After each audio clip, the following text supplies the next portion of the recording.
Hello my dear friend, मैं हूं आनंद खन्ना और मैं आपके बीच में लेकर आया हूँ वर्ल्ड हिस्ट्री। हम वर्ल्ड हिस्ट्री जब हम शुरू करते हैं, इसमें आता है सबसे पहले पुनर्जागरण।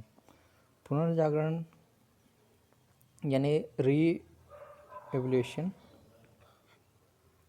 रोमन साम्राज्य में सर्वप्रथम पुनर्जागरण की शुरुआत हुई, क्योंकि जो हमारा रोम साम्राज्य थे, यानी रोम जिसे आज हम अलग अलग तरह से जानते हैं, रोमन साम्राज्य में सबसे पहले पुनर्जागरण की शुरू हुआ। रोमन साम्राज्य में अंधकार युग के 4 कारण हैं। ठीक है, पहले सामंतों की शिक्षा में रुचि न होना, क्योंकि अगर शिक्षा में रुचि नहीं होगी तो अंधकार तो होना ही होना है। दूसरा, अध्यापन केवल पादरी वर्ग तक ही सीमित था। अगर आप किसी को पढ़ाने के लिए किसी को एक ही वर्ग को सीमित कर देंगे तो अंधकार एक तरफ होना ही होना है। जो वर्ग शिक्षित होगा केवल वही वर्ग आगे बढ़ेगा। इसलिए इसके 4 कारण में ये भी मुख्य एक कारण है। फिर है जागीर प्रथा। यानी जागीर प्रथा में क्या होता है कि आपने एक जागीर किसी को दे दी तो वो केवल उसी का मालिक होगा और अलग उसके बाद उसका बेटा। ठीक है, जागीर प्रथा हमेशा से गलत ही रही है, हमेशा लोकतंत्र ये सबसे अच्छा है। ठीक है, फिर है गिल्ड व्यवस्था, यानी व्यवसाय श्रेणी। आप केवल एक ही तरह के व्यक्ति को अगर व्यवसाय करने के लिए कहेंगे तो यह भी गलत है। फिर पुनर्जागरण।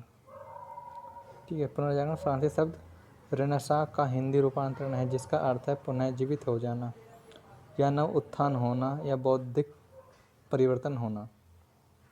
ठीक है, ये हमारा पुनर्जागरण का अर्थ है।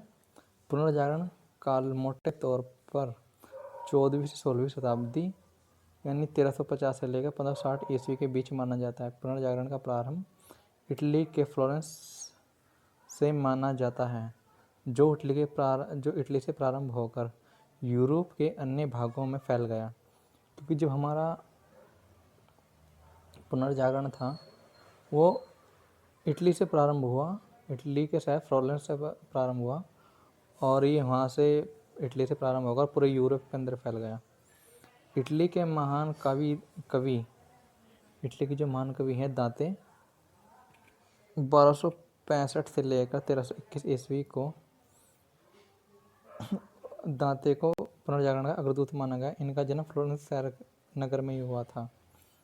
दांते की विख्यात कृति डिवाइन कॉमेडी है, जिसमें स्वर्ग नरक की काल्पनिक यात्रा का वर्णन किया गया है। क्योंकि दांते ने भी एक इस तरह की कहानी का वर्णन किया है जो स्वर्ग नरक को लेकर है। ठीक है, तो आपका बहुत बहुत धन्यवाद हमको सुनने के लिए। आनंद खन्ना जी IIT में को सुनने के लिए आपको